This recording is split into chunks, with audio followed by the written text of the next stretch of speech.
Itsoka erombe, tsoka erombe inosvika kuri. Naitsoka erombe, rombe inosvika kuri.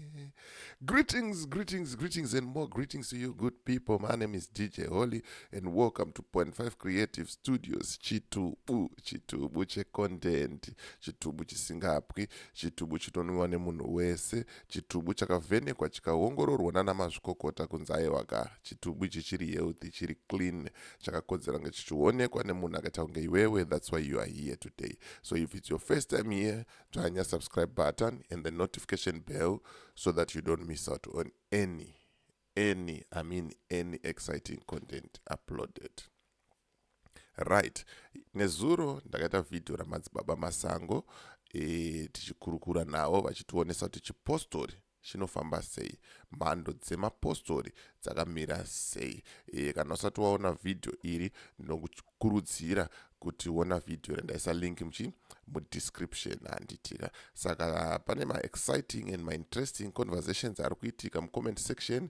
Zvikanzi nemumwe, kana iwewe usati wa too quick to judge, usati wamhanyira kuda kujaja, chimbonzwawo side rutivi rwekereke yani yaMadzibaba Ishmael. Sezvatinongoita panapa pachitubu panapa ndepemunhu wese.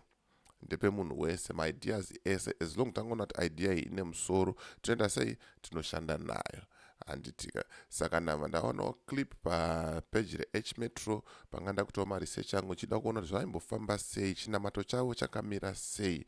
Saka ndasangana naMadzibaba Gwenzi, aivawo mukuru wekuchechi kwaMadzibaba Ishmael, achitaurawo kuti aiwa isusu kwedu tinodai nekudai.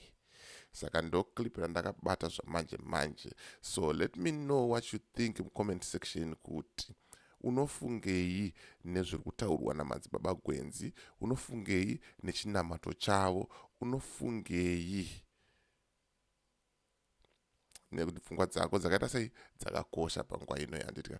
Right, ndisati ndapinda muvidhio inoyi, kana une business rauda kuadvertisirwa, zvauda kushambadzirwa, ndibate ka namba dzangu ndo dziri kubuda pasapo. Kana une nyaya yaunayo yaurida kumhangara, ndibate futi namba dzangu ndidzodzo handitika. And then at the same time, if you want to join our conversations here on Point 5 Creative Studios pachitubu, you are more than welcome. Ndibate futi papo tikurukure, tuonesane kuti toita sei kuti content chitubu chisapwe, chigare chichipa content kuvanhu. So without wasting much of your time, let me jump into the video. Yes.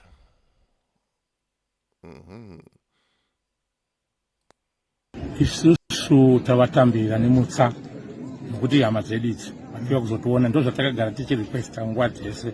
Tinokumbira kuhurumende vachiuya pagiraundi chaizvo kuti vangada vakatoya kare, takagara navo pasi. Right, sezvamunoziva aya mapostori aya ekuchechi kwaMadzibaba Ishmael vane nhoroondo, vanozivikanwa nekurova mapurisa ende havaite mafanizi. Tsvimbo dzinoflya, hakustombori kuseka, mapictures acho ndo mamwe acho andiri kukandapo kuti mungoona just mapictures chete for a second and then tadzokera zvedu kuvidhio redu. So in 2014 nyaya idzi dzabuda kudaro, mapurisa akaenda achida kunosunga mukuru wavo, tsvimbo dzakaflya pakamhanywa nepolisi zvekutoti haangasiri mafanizi. Saka ndozvavari kutaura manje kuti aiwa patatoona mapurisa auya tatofara kuti chii, aiwa vauya kuzoita sei, kuzonzwawo kuti isusu tiri kuzviita sei panapa handitika. Saka rega tipfuurire mberi nevidhio redu tinzoti aufa. Tinoda kuti vazive chinamato chedu isusu hachisi chokuverenga mumagwaro. Chinamato chedu isusu takachidzidziswa naMwari, akabva aisa zviga nezvitsindi zvake zvakati kuti imimi mugone kunokwana mudenga dzvene rake, muchafamba nepapo, kuti musasangane nenhamo nematambudziko, muchafamba nepapo. Hanzi chinamato chedu isusu hachisi chekuverenga magwaro, hachisi chekuverenga bhaibheri, asi chinamato chedu isusu takachidzidziswa naMwari. isa comment comment section. Let me know what you think comment section kuti boy here zviri kutaurwa naMadzibaba Gwenzi. Hanzi isusu chinamato chedu takachidzidziswa naMwari, mbune Mwari pachezvake ndiye anotiratidza magwaro kuti tofamba so takadai takadai takadai. You never know, maybe wakutaura chokwadi hatizive. Saka ndosaka ndanyasoti rega ndiwe neclip rino iri panapa toya naro. Tina vaya vanonzi vamadungwe. Vamadungwe vanongotiudza kuti vanoenda kudenga vanotaura naMwari. Hapana runoziva kuti chokwadi here kana kuti kunyeba. Avo vari kuti vakaudzwawo nani naMwari. Hapana anoziva, it's between ivo naMwari wavo anditika.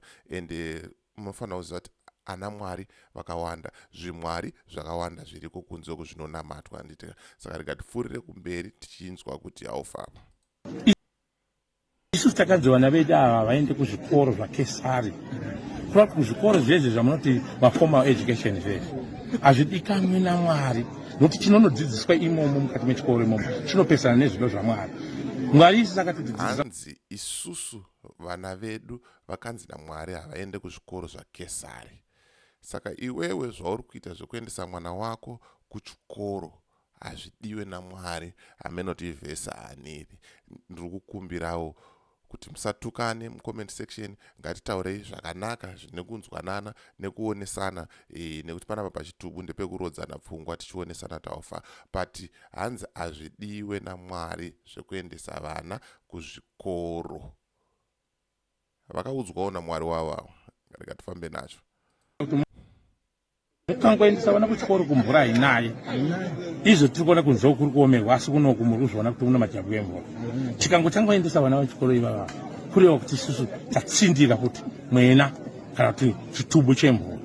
Isusu hatina munhu watinorambidza kuti auye atiri achizoona mararamiro atinoita nezvozvo zvatinoita kunyange inguwai akasununguka kuti auye. Asi isusu chatisingakwanisa kuti tiite ndechekupesana naMwari wedu. Isi takapiwa chipo chespiritual iye yekuti izwi raMwari rikataura tinorinzwa tobva tatitevedza. Right. Prophet Fred vakapiwa ma-spiritual spectacles. Ava vakomana vakapiwa ma-spiritual ears. Mwari akataura anoita sei? Vanovanzwa. Mwari akataura vanovanzwa. Boy here chimbondiudzawo pamweni ndisiri kuziva, ndisiri kunzwisisawo. I'm too slow to learn or to grab these things, but ngatite tichibatsirana. Vamadungwe vanoenda kudenga. Zimbabwe mahwadi boys vakaipa. Asi newe kuda kwokuti vanhu vari kunze uku manje vanotoita zvokufunga. Vanobva vanofanga tine nharo, hatisi nharo, asi kuteedzera muronga unoita kuti tisapinde mumajudzo nematambudziko, nhamo, zvirwere zvese zviri kubva pakutadzira Mwari.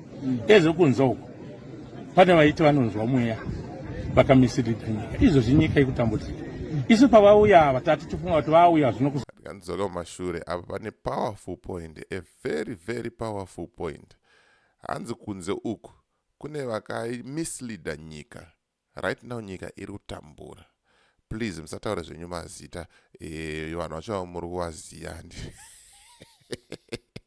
Vaprofita enhema mahwani nyaya dzadzisekese idzi nyaya dzinotoshungurudza dzinototibata tese, because zvakadai soka mahwani zvinoratidza kuti nyika yakusvika kumagumo, nyika yakusvika panguva yakaita sei yakaoma nditika. Saka hanzi kune vakamisleada nyika, enozvo nyika iri kutambura. But inini maonero angu taifanira kumbogara navo pasi vakomana votiudza kuti zviri kufamba sei, because mukunzwa vachitaura kuti kunze uko hakuna kunaya, but isusu munharaunda yedu umu maguta, nekuti hanzi kune chibage chimwe chisingaite. Pamwe you never know, pamwe Mwari wavo ndiye atori Mwari wemashuwa. Siya comment mucomment section apa tinzwe kuti aufa. vakamisleada nyika. Izvozvi nyika ikutambudzika. Isu pavauya vatati tifunga kuti vauya zvinokuzobvunza kuti topona sei. Ndozvo tatakatarisira. Zvokuti dai vauya ndatovataurira inini chete 15 minutes dzakawandisa kuti munge mapiwa gwara. Nokuti muziva kuti izvo takunobata apa neapa neapa. Isusu 15 minutes dzakaita sei? Hanzi 15 minutes dzishoma kuti munge mapiwa gwara, nekuti munofanira kuona kuti nyika iri kunzi iende kupi naMwari. Mwari ari kutaura achiti chii, zvinhu zviri kufanira kufamba zvichiita sei zvichienda kupi handitika. Saka ameno ngatimbovapai mukana wakomana vamboita yavanoita. Pakashata. Saka mazvinzwira mega Madzibaba Gwenzi vachitaura kuti aiwa vana vedu isusu havaende kuchikoro, zvikoro zvakesari, vana vedu havatoreswa mabirth, zvakawanda mutemo yekuchechi kwavo yakawandisa, ende vari kutoratidza kuti aiwa isusu ndo zvinhu zvatinoda, isusu ndo zvinhu zvatakaona zvakakodzera, nekuti isusu tinonzwa Mwari, tinotaura naMwari, tine inonzi spiritual ear. Tifred ane inonzi spiritual spectacles. Amen. Manje yashamisa kuzoona umwe akuti ndine spiritual eye. Mana pakashata. Aiwa ngatingwarirei vaprofita vedu ava.